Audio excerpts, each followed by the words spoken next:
ఒక్కసారి నీ గుండెల మీద చేయి పెట్టుకొని ఆలోచన చేయి. సంఘం అంటే ఏమిటి? రక్తము చేత కడగబడి పరిశుద్ధుడిగా పిలువబడటమే కాదు, సంఘము పట్ల దైవ ఉద్దేశం ఆయన ఎరిగి ఉన్నాడు. ఏమిటంటే ఈ పరిశుద్ధుడు సంపూర్ణుడవ్వాలి.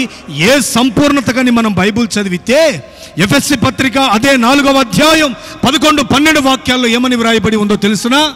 మనమందరము విశ్వాస విషయములోను దేవుని కుమారుని గూర్చిన, ఆ మాటలు చాలా జాగ్రత్తగా వినండి, దేవుని కుమారుని గూర్చిన జ్ఞాన విషయములోను ఏకత్వము పొంది సంపూర్ణ పురుషుల మగు వరకు అనగా క్రీస్తునకు కలిగిన, ఆ మాట మీరు అండర్లైన్ చేయాలి బైబిల్లో, లేదా మీ హృదయంలో ఫీడ్ చేయాలి.